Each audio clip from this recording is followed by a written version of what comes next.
Okay, let's get started. Welcome to this month's OES update webinar. Today, the main thrust of the call is going to be around some of the new features that we've got in UMC coming out shortly, and in particular around the CIFS capabilities, management capabilities that we're putting in there. But before we do that, just a couple of things. So first of all, just be aware that we've got the TTP USA taking place. That's going to be taking place mid-July, so from the 13th to the 19th, in our offices in Provo in Utah. I think that's where we generally have it in the States. So those of you that have attended in the past will know the location well. There are some weekend workshops on the Saturday and Sunday. We've got upgrading to OES 23.4 and management of that using UMC and Identity Console. I think, Girish, you're going to be delivering that with Mike, are you? That's right, Robin. And I believe the TDP might also have a midweek a workshop, but I think it's probably early to figure out the entire format at the moment. So I know there's a midweek one because I've got a second filer one, but you can see here that I'm delivering a securing your filer environment workshop as well. So I think the OES one I think is going to be on the Saturday and the filer one on the Sunday, and then a midweek one as well. I can't remember what I made up as the title of that one, something like what to do after your initial configuration of filer or something like that. Robin, how about asking the audience to see what sort of a workshop they would like us to put together? Oh, you reckon we can get a workshop put together in 6 weeks?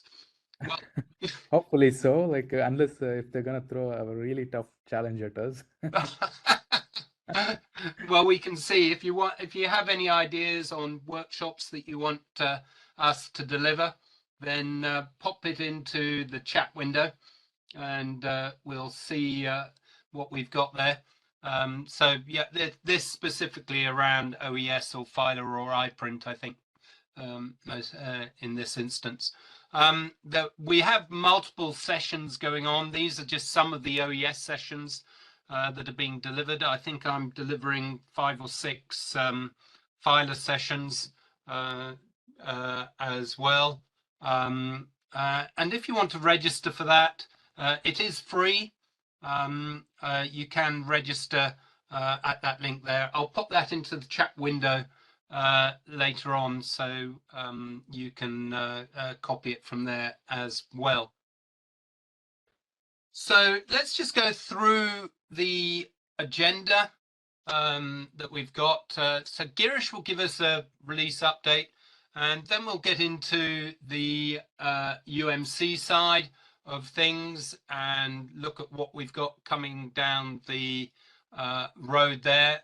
And if we've got time at the end, we'll take some general Q&A. But as we're going through, if you do have questions, do post them into the Q&A panel, which I think you'll find on the 3 dots that you've got on your screen, and hopefully somebody will be keeping an eye on that to ask them if the time is appropriate to chip in there.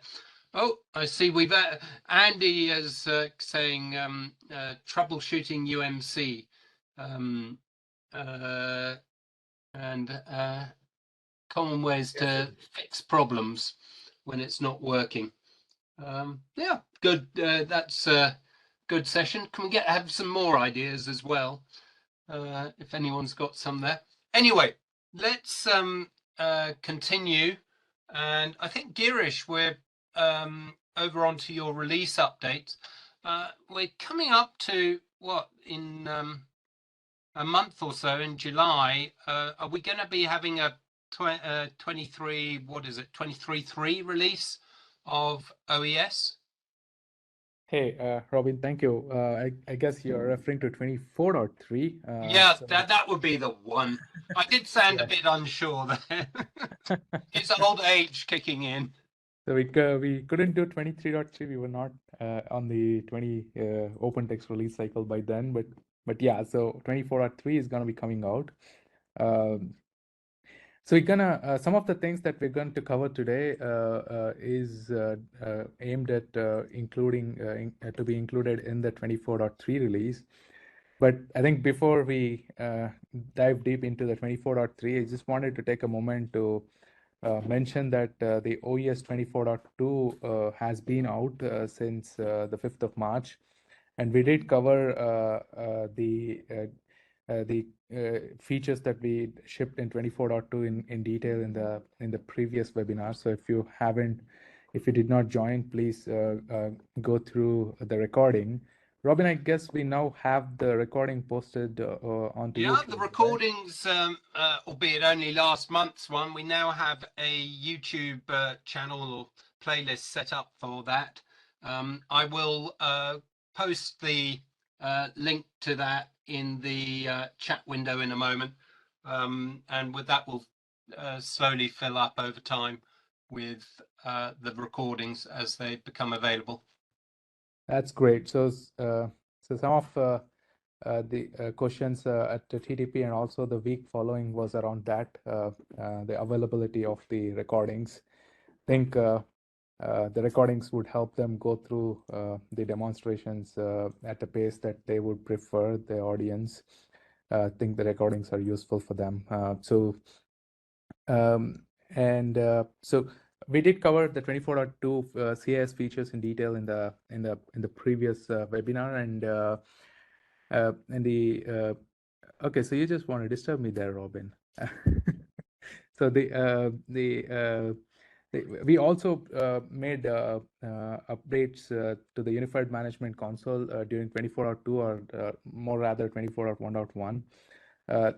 So that I'm sorry, Sorry, I Robin. was just going to show the Yeah, recordings. I think the OES one we've got that's here.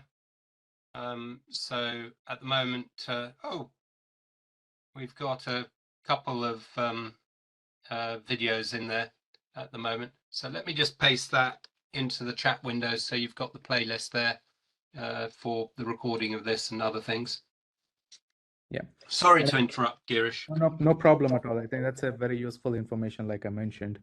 I believe there is also another channel dedicated to OES, which includes recordings from the support and new features and so on and so forth. So I guess if we manage to get a link to that, we will post that one also in the chat window a little later. So if you have already consumed 24.2 and have tried out any of these capabilities that's called out here, do let us know. And we also shipped 24.2.1 with some security fixes. So this is to update the iManager there. So we are not fully going to be supporting iManager after 24.4, but we wanted to make this one last release for the iManager with some of the fixes there. But the eDirectory 9.2.9 might be relevant for those of you who are using Identity Manager. I'm guessing the newer version of Identity Manager might require the eDirectory version to be at 9.2.9 to operate. So that's now available on the OES 24.2. So and some of these updates would also require you to, specifically if you want to leverage the new functionalities in Unified Management Console, so you may also have to patch all of your OES servers, not only the Unified Management Console server. So Robin, if you could move forward to the next slide, please.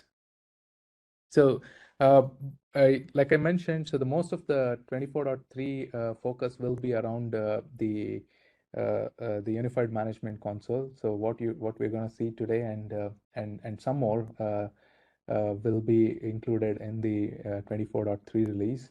So if we do happen to have a webinar before the 24.3 release, we might have another go at the new additional new capabilities in the UMC during the future webinar.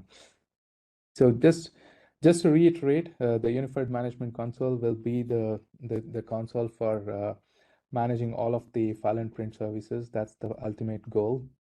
And Identity Console will be required to manage the directory user groups, partitions, and replicas, and so on and so forth.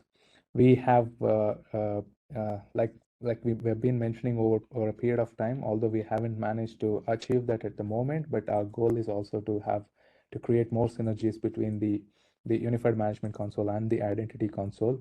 So look forward to that. So that seamless transition between these two tools, and also potentially bringing in some of the overlapping capabilities in the Unified Management Console to sort of help some specific admin personas, such as help desk personas, and so on and so forth.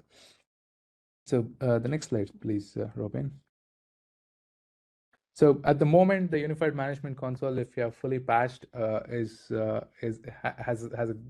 has great set of features. So it can do all of the file system, managing your NSS file system.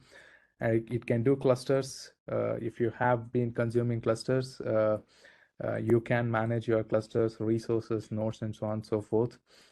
This has been completely revamped compared to what was on the iManager. So that's give it a try. And if you have not been using clusters, I understand like some of you have been relying on the functionality or the capability provided by the underlying virtualization platform to achieve the high availability. But we have been talking about this, that the clusters provide a bit more than just high availability when the whole operating system goes down, but rather it could also sustain the services going down, or also the maintenance and so on and so forth. I think the best bit about the clusters, Girish, is being able to do a online update effectively, Absolutely. without having to take the system down. Yeah, absolutely. So you can just do that during your daytime without having to bring down any of the resources. So there's also service management, essentially to manage the services. At the moment, that's only NCP, but we're going to be adding more capabilities into that. And the files and folders section would provide rights and quota management, which would help you identify the effective rights or set up trustee rights, and also look at the inherited rights, and so on and so forth. So all of these are possible with pointing at a single item, or selecting multiple items from the same or multiple servers. So this is quite different from what we are used to on the iManager, that you point at one server and manage that server. So the NCP management has also been available if you have fully patched, so you can do shares and connection management on the NCP side of things. So if you are an NCP shop, I believe the current Unified Management Console has a great set of features that you can consume and do most of your day-to-day administration using the Unified Management Console. So if you have been actively using it, so please do let us know how we can improve further. And of course, Andy's comment on having a better troubleshooting. I think we're going to just mention that in a while, but I think that's a great idea to put together a workshop on going through troubleshooting the Unified Management Console, so that we're going to take that feedback. But do let us know your experience with the tool, and we would like to hear and improve or align with your expectations. Are there any questions, Robin, at the moment we should be taking? Not really. It's probably one about futures is from Rodney, just asking, is eDirectory ever going to support TLS 1.3?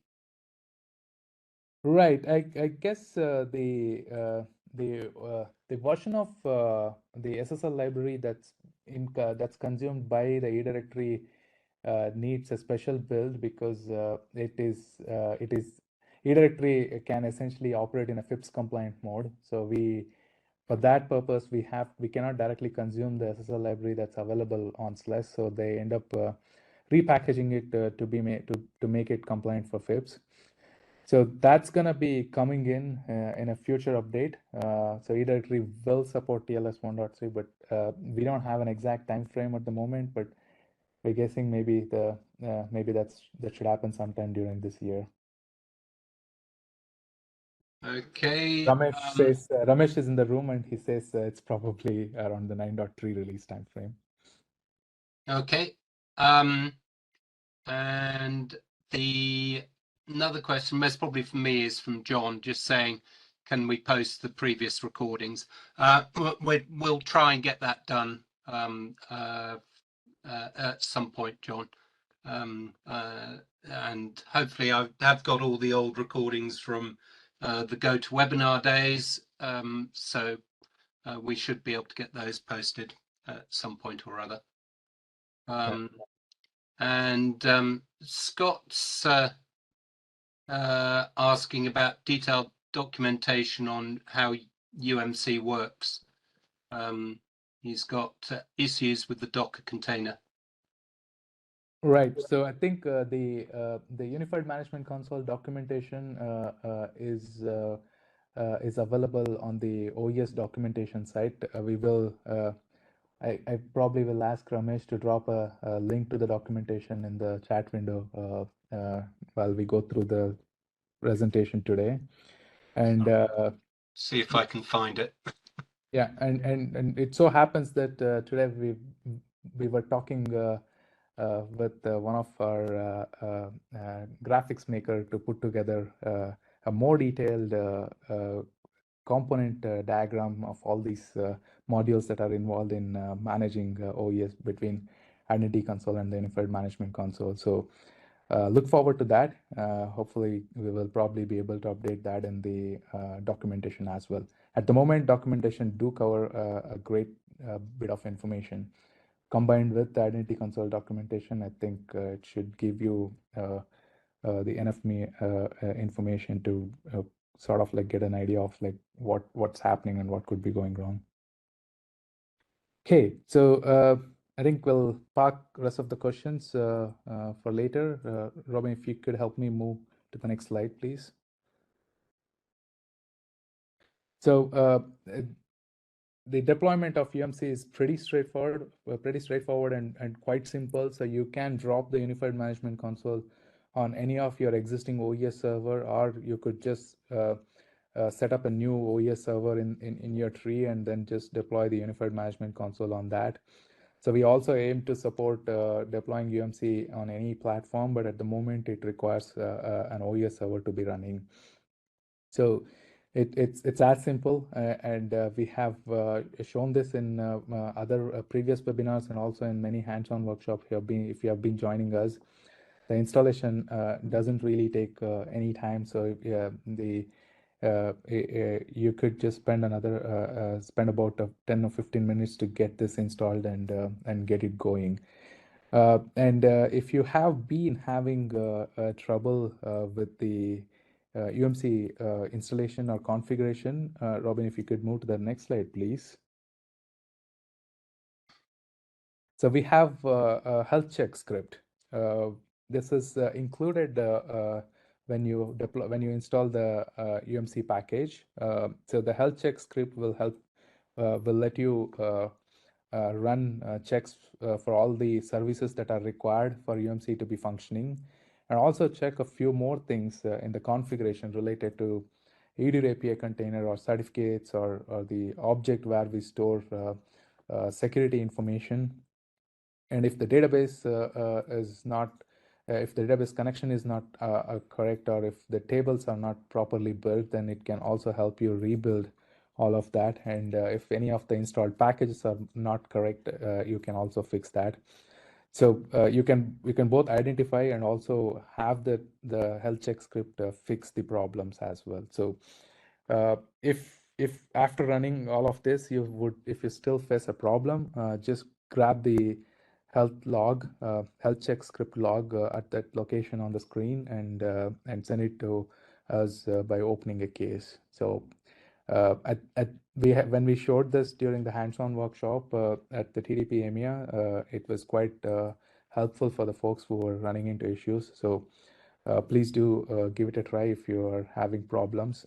Scott, I think maybe if you were having a problem and trying to read the documentation to get something going there, I think this might be a great way to start by running. Girish, do you have the name of the script and the path where it is? We will drop in the chat window. I think it is under SBIN, so you should be able to just directly run it by its name. I think it's called the UMC-Health. Okay, great. Yeah, we will drop the name of the script in the chat window. Sorry, I think I have completely missed including that in the presentation. Good catch. Okay, so next, please. So what's next we are working on in the near term for the unified management console? So let's take a quick look at that. So we are currently focused on these three aspects in the unified management console. So one is the CIFS management that Robin just called out at the beginning of this webinar. So if you have experienced the NCP management, you know that you can do shares and connection management from the UMC.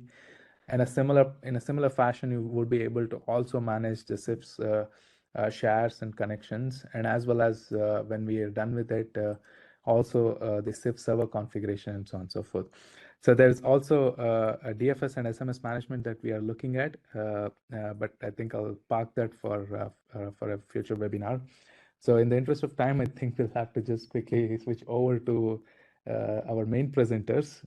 So Robin, if you could give permission for Sneha. Who's going to be presenting? Sorry. That would be Sneha. Okay. Or maybe if you could probably just. Sneha has rights to present now.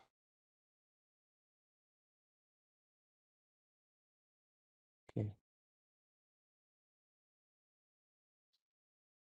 Hopefully. She is bringing it up.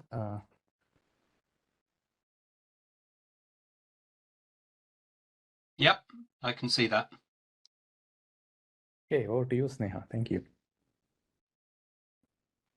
Hello everyone. So today I'll be demoing the CIFS management through UMC. So far we have been using CIFS either through iManager or through NovCIFS command line utility. So let's look at what we've got in UMC this time. So log into UMC using your credentials. You landed here in the homepage. From here on, go to File Access Protocol and then followed by CIFS. So let me just minimize this. Yeah. So we've got two tabs here in working conditions, shares and connections. The other two tabs that you see, invalid users and user contacts, are work in progress. And on the right, we've got create share. Again, the filter bar very similar to if you have been consuming previous plugins. It's quite similar. You expand the tree and then select the servers of your choice. Again, we are here in the listing page, shares listing page. Looks very much same across the plugins. On top, we have the search bar, refresh, export, and then the column selectors. And at the bottom, we have pagination to select different items per page or even navigate to different pages. And on the left, we have advanced filters. These are quite common across all plugins. We'll start with create shares. So for that, click on create share. And then we get a list of NSS volumes. Select either any of the NSS volumes, or if you want to create a share in a deep directory, then click on the volume, and here you can either create a folder, new folder using add new folder option, or use an existing folder if you have any. Select the folder and then click next. So here we have the configuration page. You can enter a valid name. When you place your folder here, what you see is a validation box. So on entering a valid folder name, for example, I say book, which matches the criteria here, the next button gets enabled. And one of the advantages that we have here is we can enable encryption, folder redirection, or MAC backend, enable or disable here. So that is, you can do multiple operation at once. And then let me just enable encryption, add some comment, say this is anything related to your share, and then click on next. Another thing to highlight here is you can move to different tabs without having to go through next each time. In the summary page, we have listed the share name, server name, mount path, volume, context, folder path, and comment that you've added, and also the configurational changes that you've made. And then click on finish. We have a sorry about this. Yeah, we have a success notification, and the new share is created that you can view using the advanced filter. So you can select custom share, and the share that you created just now has been listed here. So this was about create share. And now if you want to edit the created share, any of the custom shares, again, select the share and click on the action menu, and we have an edit option. Here again, you can choose different path, and it's very similar operation to that of create share. And again, change the configurations if you wish, and then click on next and finish. Again, we have the success notification, and the share configurations and the path has been edited. So Sneha, I think we shouldn't we make encryption the default enabled by because I don't think there is any performance lag or anything if you're enabling encryption on CIFS. So what do let us know if you think otherwise. So I guess it's probably almost always important to have encryption turned on for any communication over CIFS to ensure all your network communication, either internal or external, is encrypted. Go ahead. Sorry for interrupting. Thank you. Okay, the next up, we can also remove the created share. So again, very similar operation. Select the newly created share and then click on remove. We have a confirmation dialog here with share and server name and a message of what it actually does. And then you can click on confirm or cancel otherwise. So I'm clicking confirm. You can see the share is no longer present here, and we get a notification. So that was about create, edit, and remove share. Now let's get to the listing page here. So here we have few operations. One of them, you can view those operations in the action menu. So we have enable encryption. We'll go through them one by one. So to enable or disable encryption, select on the share. Again, pop-up with confirmation dialog appears with share and server name and also a message. And then you click on confirm. You get a notification here again. And if you check the share if the encryption is enabled in order to confirm, you can see here on number 2, the encryption has been enabled. And similarly, if you want to disable, very similar operation, that you select the share and click disable, and you can see that it is not listed here anymore because the encryption has been disabled. So that was about again, a point to be noted here is that this can be performed across multiple shares on multiple server as well. The next operation that we've got is enable folder redirection. So click on enable folder redirection, and here again similar confirmation dialog. So in order to enable folder redirection, click on confirm. You get a notification here that folder redirection has been enabled. And to check, verify the same, or you can see here there is a tick mark here which indicates the folder redirection has occurred successfully. If you want to disable it, again, I don't want to go through it again because it's again, if you click on the disable folder redirection, we'll instead go to the next workflow, the next action that we have, and that is Mac backup. So in the action menu, we have enable Mac backup in case if it's not enabled, and then for a confirmation dialog, if you want to confirm the action, click on confirm, and you can see the Mac backup has been enabled here. And if you want to disable it, again select the share, go to disable Mac backup, and click on confirm. Again, another pop-up success message has been displayed there. So this was about the actions that you can perform, and for all these actions, we also have the recent action menu where previously performed actions have been listed, all successful actions. That was about the shares actions that we can perform. We also have, if you have we can also display the list of files that have been opened. So for the demo purpose, I have mapped a share and I've opened a few files in advance. So to view the file, select the action menu, go to open files, and you can see the list of files that have been opened on this particular share. And on the left, you have the advanced filters, which displays the type of files that you have opened.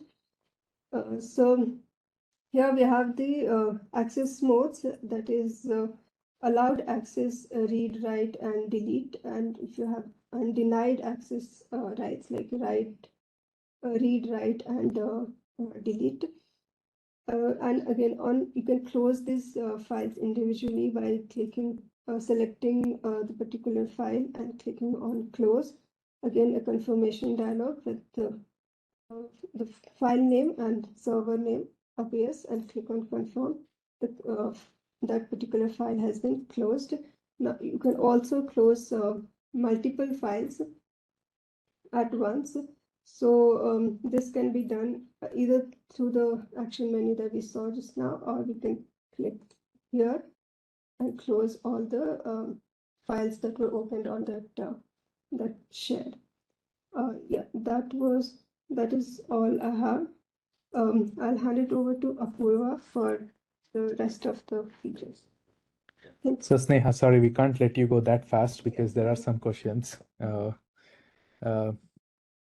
I think John is asking, does the CIFS share edit be enabled right away, or does the share or CIFS needs to be restarted? Okay, so it does not require restart, just it takes effect immediately. Okay. And I guess if I was not wrong, there was another question from John about CIFS share being on a clustered volume or folder. Can it be managed using the CIFS? Yes. Okay. So what can we do on such? Can we create a CIFS share on a Yes. clustered volume? Okay, so we can create or edit shares. I think maybe the thing that's coming on top of my mind is like if you do create a share like this, it has to also go with the resource if the resource migrates to another node. I guess that's probably the major point to be considered if we happen to create a share like that. Yes, it is. Okay. So that's taken care of. Thank you, Anupama. There's one more question there from John. He's been asking quite a lot of questions, hasn't he? He's asking, can you list users who have a particular file open, or the IP address or some sort of information track who's got a file open? Next. I think we are just going to be seeing that. Apurva is going to show us how to do that. So. Okay, so John, you jumped in a little bit too early with that question. Then Jorg is asking, is CIFS-service start-stop already in UMC? Sure. The service management, be it CIFS or any other services, are not in the UMC yet, but that's something on our radar to be included along with the service management. So that's going to be coming up in future. Okay, and then Walter from Argentina is asking a question, but I think most probably let's leave that one till later because that's not quite relevant to this one at the moment. So hopefully we'll have time to answer that later. Anyway, sorry, do I need to switch presenters or? I think they have managed to switch the laptop, so they're not giving us the trouble of switching the presenters. Okay, great. That makes my life easier. Yeah. Good, Apurva. Thank you. Hello everyone, I'm Apurva. I'm going to demo the remaining set of... You're a little bit faint there. Is there any chance of getting a little bit closer to the mic? Give us a moment. Since the laptop has been switched, so we'll have to move people here. Thank you. Hello, I hope I'm audible now. Yeah, you're better. Yeah. Okay. So I'll be demoing the remaining set of workflows where we can manage the CIFS shares.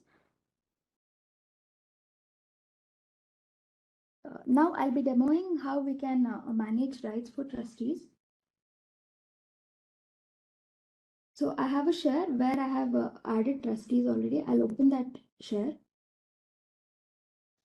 So this is the rights management page where I have already added few trustees and I have given them some rights. So this page is very similar to what we have in files and folders for managing the trustees. The like additional thing here is that we have a button here. On clicking on this, we will be going back to the CIFS page. So this will be helping us to navigate to CIFS landing page instead of navigating to this manage rights page from files and folders. So I'll be showing the workflows what we can add here. So first thing is like we can add a trustee here. For that, click on this button add trustee and go to the context and select the trustee you wish to add. So I'll be adding a member here. So they will have some default rights. You can modify these rights as well. So you can like enable all rights, remove all rights. So once you enable all rights, you need to click on this apply changes. Similarly, you can remove all rights as well. And the next workflow is like you can replicate the same set of rights to any other user or group. For that, you need to click on this replicate here. And in the tree browser, select the users or groups to whom you like to replicate these rights. So I'll be selecting a member group where I wish to replicate these rights. So apply. Now select this group and confirm. So you can see whatever rights were there for the member, same set of rights will be replicated to the member group as well. So now if you wish to like remove any trustees, you can do that by selecting that trustee and then clicking on remove here and remove. So this tells you how you can like manage your trustees for your shares. So once this is done, you can go back to your CIFS shares listing page by clicking on that button. So this is all about the shares management features. So now I'll be starting with the connections. Before going there, if there is any questions, we can take it up.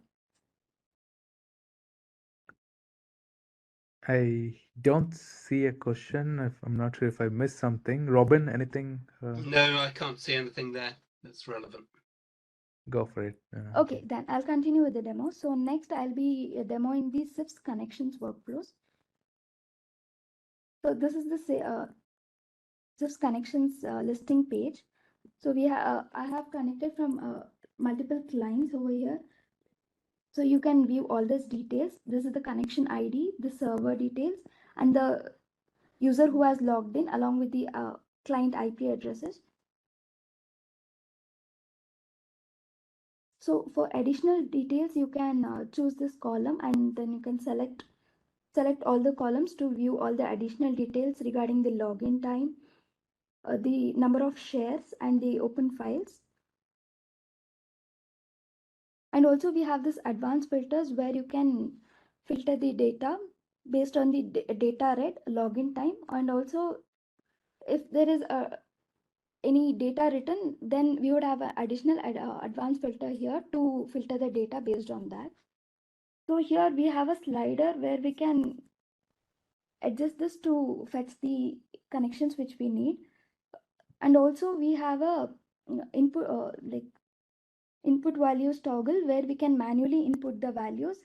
So here you'll need to enter the lower limit.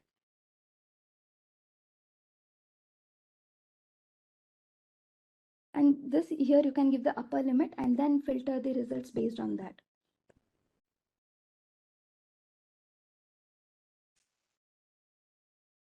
Okay, I'll keep it the default view.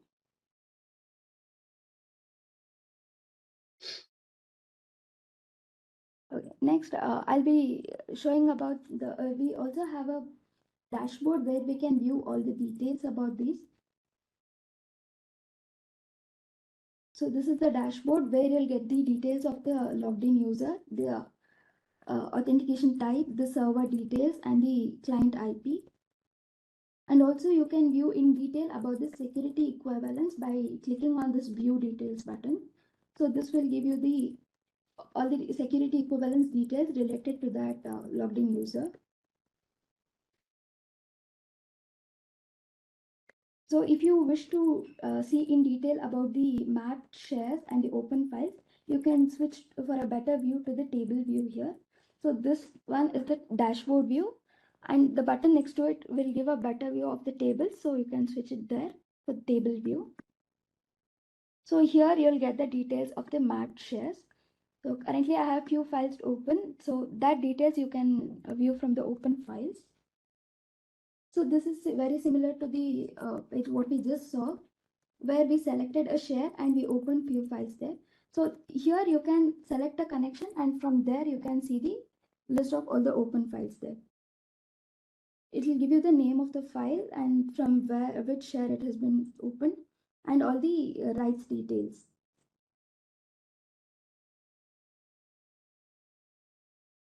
Yeah, that's all I had for the demo. Any questions?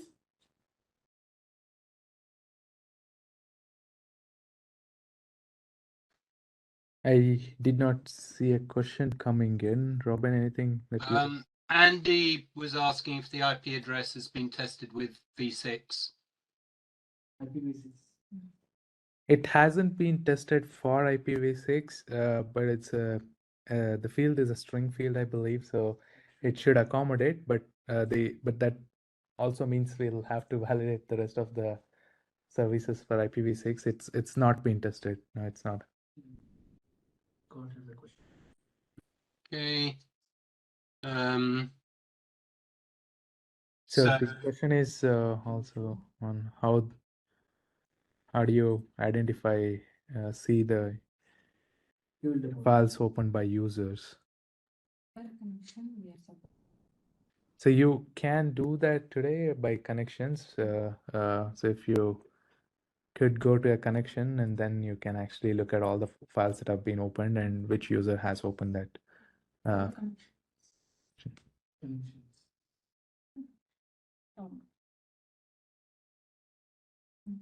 If we know the username, These are the usernames like member, admin, author. They are the users. Okay, so I guess there would be an advanced filter also to filter by name. I guess it's not there at the moment, but we will probably take that feedback and include it.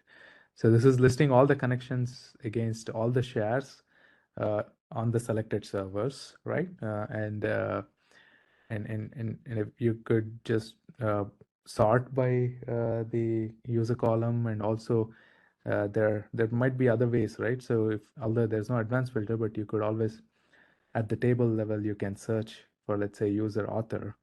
If you could go and search for user, maybe that's another thing that you could do at the table level. This search is mainly for the connection number, to search the connection Okay. number. Okay. Great. So I think we will then, I think the advanced filter makes sense to have the username to filter out by user. We will include that. Thanks for that feedback. Okay. No more. Oh, Gregory's asking. Oh, that's nothing to do with this. We'll ask that later on once we're finished. Otherwise, I don't think there are any more questions about this.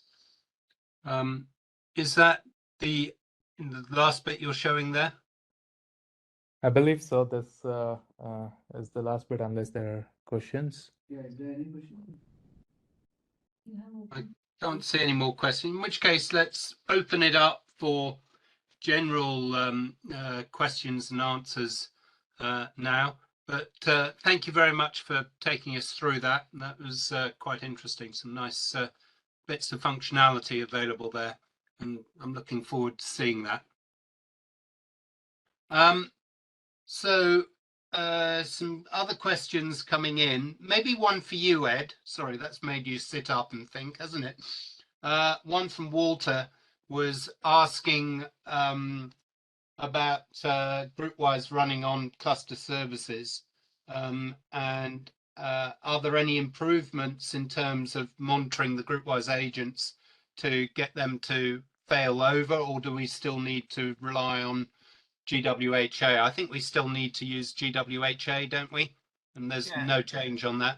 No, that hasn't changed. That's the restart engine for GroupWise running on Linux. Yeah, so GWHA still does the restart of the MTA, POA, GUIA, and DVA when needed.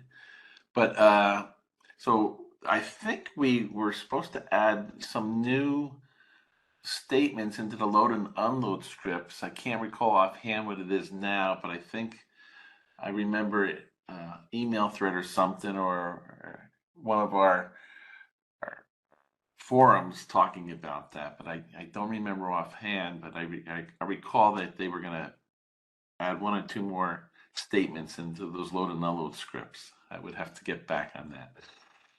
Okay, great. Thanks a lot for that. Then Gregory was asking, is DSFW compatible with VMware Horizon instant clones? Not quite sure. That's gone straight over my head, but hopefully someone on the call can understand what he's asking there. We did have we do have an issue with the instant clones. I don't have the latest at this moment, but I'll get back on that. So, Robin, can you please take a note of who asked that, and we'll send them a note afterwards. Yeah. Okay. Fine. John's asking, when in UMC are we going to have DNS and DHCP management? And getting are we going to have everything in there by the end of the year, or is it going to go into next year? So it's not everything is going to be on UMC this year. So it's the goal is to have the things that were on iManager in UMC this year, and of course we have also extended a bit there. As you could see, the NCP management is on UMC, which previously was not part of iManager. We'll probably prioritize and figure out which needs to go in there. But beyond 24.4 is when we would start looking at the other bits and pieces that are outside of iManager that needs to be coming into UMC. But you're right, we would want to have the unified management console for managing all of it. So we will retire most of the other tools ultimately. Okay, I don't think there are any other questions coming through right at the moment. Let's give it a moment or two until they come. While we're waiting on that, let me just share my screen and go through. It's that one I want to share. Yeah, there we go. So I just wanted to, there was a question about the documentation. So we do have documentation. I think that was put into the Q&A response there to get the documentation. One of these things is about the UMC administration console. So you've got that there. And just so you're aware, the USA TTP website, I posted the link to that there as well. So oh, there we go. That's a bit more there. So we've got some weekend workshops coming through as well. There's Zen Identity Manager on containers. That's the one Girish and Mike are delivering. Oh, route-wise hints and tips.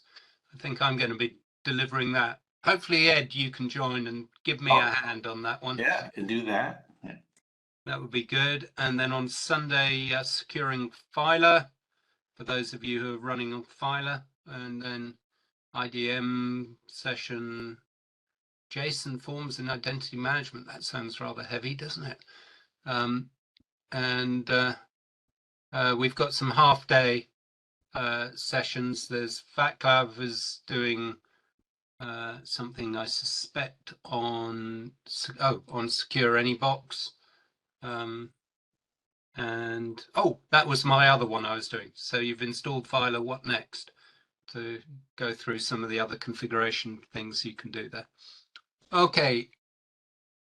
Have any other questions come in, Girish? I think there is one by Scott. Says just a thought. NW admin or console one would have a little icon for each object, like a user for a user object and group for group object. This could be useful to add to UMC displays, so you know if an object assigned is a user or a group. I think that's a very valid thought. We've been looking at that to have those icons against the objects. At the moment, I think when you saw the demo, most probably we named the groups with the name group, so it was not so difficult for you to understand that that was a group that we selected.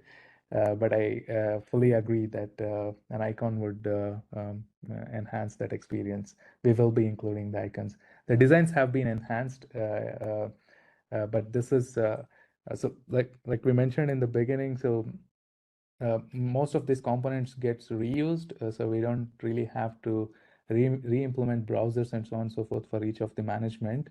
But that also means that if there are redesigns of those shared components, it needs update and validations across the board. So we are going to be taking that up soon, but that's going to be coming in future. Thank you. That's a good thought. Okay, that's the last of the questions. Let's call it quits there. Thank you very much, everyone, for attending. And I know for some of you, it most probably is quite early in the day as well, and it's difficult to get up for these things, but thank you for attending. Girish, thank you very much for your product update that you gave us. And thank you to Sneha and the others for the demo on UMC. That was very interesting. And we will be back next month with another webinar on OES. Thank you for attending. See you then. Bye. Thank you all. Bye.